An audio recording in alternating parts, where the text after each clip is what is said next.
Ika-20 kabanata. Nang unang araw nga ng sanglinggo ay naparoong maaga sa libingan si Maria Magdalena, samantalang madilim pa, at nakita ang bato na naalis na sa libingan. Tumakbo nga siya at naparoon kay Simon Pedro, at sa isang alagad na iniibig ni Jesus, at sa kanila'y sinabi, "Kinuhan nila sa libingan ng Panginoon, at hindi namin maalaman kung saan nila siya inilagay." Umalis nga si Pedro at ang isang alagad at nagsitungo sa libingan. At sila'y kapwa tumakbong magkasama, at ang isang alagad ay tumakbong matulin kaysa kay Pedro, at dumating na una sa libingan. At nang kanyang tunghan at tingnan ang loob, ay nakita niyang nangakalatag ang mga kayong lino, gayon may hindi siya pumasok sa loob. Dumating naman nga si Simon Pedro na sumusunod sa kanya at pumasok sa libingan at nakita niyang nangakalatag ang mga kayong lino.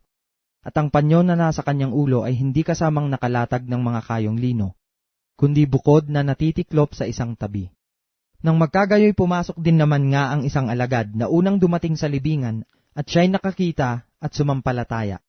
Sapagkat hindi pa nila napag-uunawa ang kasulatan na kinakailangang siya'y muling magbangon sa mga patay. Kaya't ang mga alagad ay muling nagsitungo sa kani-kanilang sariling tahanan, ngunit si Maria ay nakatayo sa labas ng libingan na umiiyak.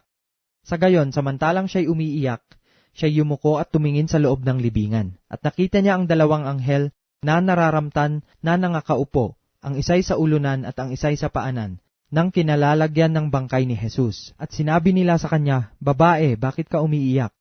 Sinabi niya sa kanila, "Sapagkat kinuha nila ang aking Panginoon, at hindi ko maalaman kung saan nila inilagay siya." Pagkasabi niya ng gayon, siya'y lumingon at nakitang nakatayo si Jesus at hindi nalalaman na yaon ay si Jesus. Sinabi sa kanya ni Jesus, "Babae, bakit ka umiiyak? Sino ang iyong hinahanap?" Siya sa pag-aakalang niya ay maghahalaman, ay nagsabi sa kanya, "Ginoo, kung ikaw ang kumuha sa kanya, ay sabihin mo sa akin kung saan mo siya inilagay, at akin siyang kukunin." Sinabi sa kanya ni Jesus, "Maria." Lumingon siya, at nagsabi sa kanya sa wikang Hebreo, "Rabboni," na ang ibig sabihin ay guro. Sinabi sa kanya ni Jesus, "Huwag mo akong hipuin, sapagkat hindi pa ako nakakaakyat sa Ama.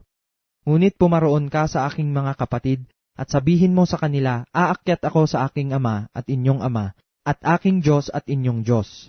Naparoon si Maria Magdalena at sinabi sa mga alagad, "Nakita ko ang Panginoon," at kung paanong sinabi niya sa kanya ang mga bagay na ito.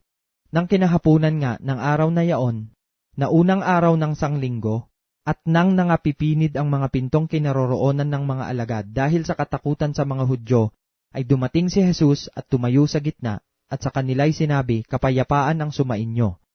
At nang masabi niya ito, ay kanyang ipinakita sa kanila ang kanyang mga kamay at ang kanyang tagiliran. Ang mga alagad nga'y nangagalak nang makita nila ang Panginoon. Sinabi ngang muli sa kanila ni Jesus, "Kapayapaan ang sumainyo.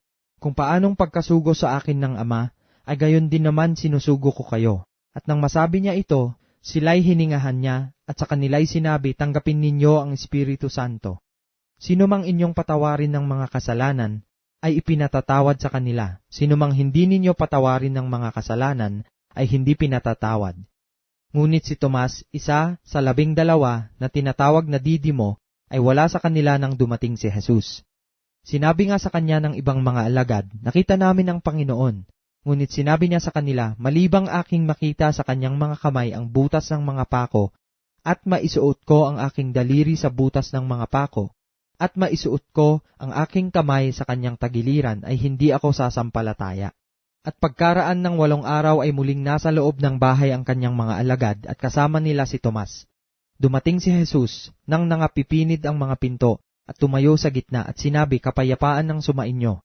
Nang magkagayoy sinabi niya kay Tomas, "Idaiti mo rito ang iyong daliri, at tingnan mo ang aking mga kamay, at idaiti mo rito ang iyong kamay, at isuot mo siya sa aking tagiliran. At huwag kang di mapanampalatayahin, kundi mapanampalatayahin."